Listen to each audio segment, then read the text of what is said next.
I think over the last couple of weeks I've really began to dig and look at things that perhaps I've been avoiding in my life and other people have avoiding simply because they're difficult. What I've been preaching about for the last couple of weeks was just based on that text where the blind man comes to Jesus and says, Jesus, I want to see. I want to see. And as I said over and over, seeing takes responsibility, because when you see, all of a sudden you're responsible for the things you see. You have to really want to see clearly. And there are many things in Scripture when we have to be honest with God and honest with ourselves. And when we look at these things, they sound difficult. And we really need to say, God, I want to see.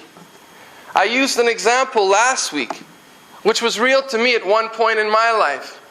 It comes from when Paul prayed about the thorn in his flesh, and Paul's like, God, this thing is causing me so much stress. It's causing me so much pain. Why don't you just take it from me? And the answer came, my grace is sufficient. This is all you need. You don't need to have that thing taken away from you, Paul. What you need to do is experience my grace on a deeper level. As Paul progressed in his faith, he comes to that point where he says, you know what? Now I'm glad. I've reached that place. I'm able to boast in my weakness. Yeah, my trials have made me weak. Yeah, my trials have made me insecure. Yeah, there's been times when I've really wished God would just remove this stuff from me. But the revelation came. In my weakness, that's when God is strong. When I can't do it anymore, that's when I'm sure that God's power does it through me. When I'm facing hardships, when I'm facing persecutions, when I'm facing trials, that's when I have the evidence of Christ in me. And I'm so much closer to Christ than I've ever been. Paul gives us an amazing insight about God's grace, God's love for us, and how He desires to develop our faith and our character. Paul experienced that interactive dependence on God when things seemed overwhelming for him. When he had to depend on God, when he pulled on that childlike faith that dependence produces. I thought, when my kids were small, I used to take them to a place in the park where there was a high precipice. And at the time, through the eyes of a three-year-old, it looks like it's a cliff, but really it's a pole. It's a fireman's pole. And you grab the pole and you slide down, which is nothing to a 7-year-old and nothing to an 8-year-old, but to a 3-year-old. It's the most dangerous contraption ever invented. You would think from a 3-year-old's perspective that psychotic people make playgrounds to kill kids. I remember encouraging my kids to climb to the top, face the pole, and tell them jump. And they would look at me as if, are you crazy? Have you ever really seen when a kid is beginning to develop that sense of independence? When they need that reassurance, just to know that mommy or daddy is there. When they begin to explore, but they explore with caution, they move a little and look back, move a little and look back. You see, that child will draw its strength from the reassuring presence of its mother. That child will feel secure and feel confident knowing that daddy is right there. When I asked my kids to jump, I was trying to develop something in them. I was trying to develop something in their character, something that they can take into life that will give them an advantage. For a 3-year-old, it seems stupid, perhaps even irresponsible. Why would you jump and grab onto a slippery pole and come all the way down? But the lesson I wanted to teach them was this: as long as daddy's there, I'm not going to let you fall. And you see, after that confidence developed, the first time it's real shaky, the second time it's real shaky, but after that confidence begins to develop, you see that they begin to have fun, because now they've conquered something in their life. And it gives them a sense of bravery, a sense of confidence, saying, listen, I didn't know I can do that. But because my daddy's there, I found the strength. In the same way, God leads us through things. I've never been the good student. And I always thought that in testing, that the teachers design tests because they're just evil at heart. And they enjoy watching people fail. Because I was often on the other side of that. I thought that the test day was the day when teachers got even for everything I ever did. Because on paper, I would be revealed for who I was. I wouldn't be arrogant and I wouldn't be confident. I would just be that little stupid kid once again. And they would have logistical evidence by that mark they put on the paper. And you see, a lot of us still approach tests like that. But that's not how God tests us. God has no desire to test us like that.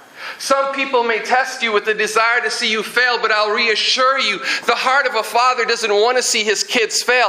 The heart of a father wants to see his kids pass, and pass with flying colors.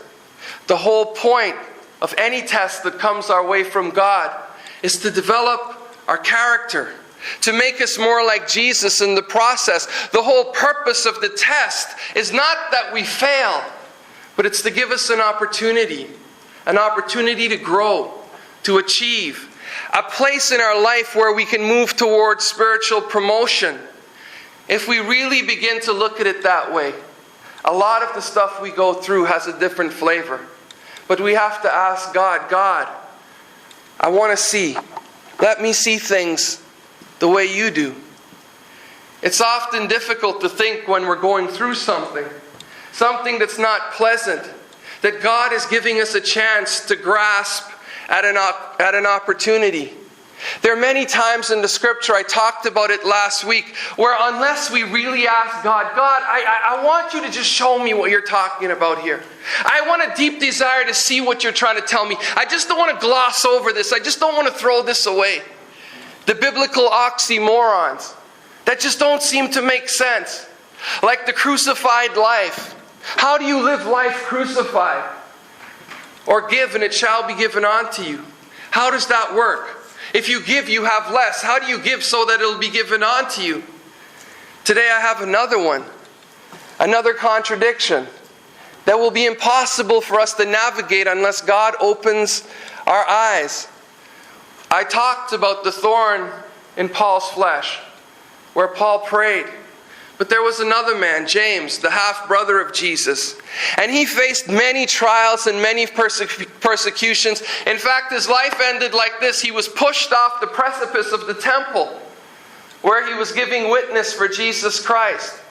He didn't live an easy life, especially being the half-brother of Jesus. The Jews persecuted him ever since Jesus rose from the dead. But James 1:2 says this, "Dear brothers and sisters," that's you.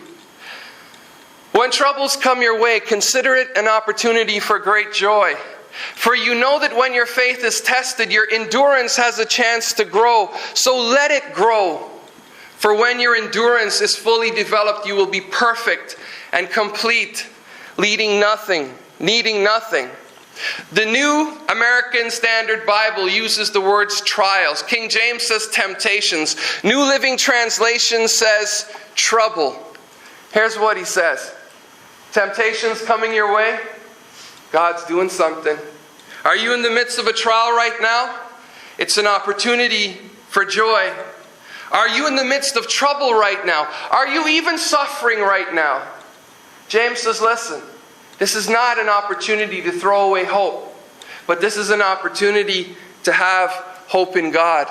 Because God is not wasting this opportunity. God is using this opportunity to develop something great.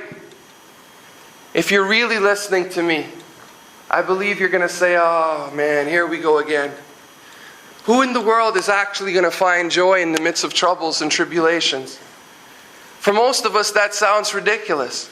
And that's why we need God's eyes to see. Aren't we always praying to get out of such situations? How could anything that hurts us in the process be good for us in the long run? James says, another translation, consider it a sheer gift when tests and challenges come from all sides. You know that under pressure, your faith life is forced out into the open and you will show your true colors. That's the message. The message says this, under pressure.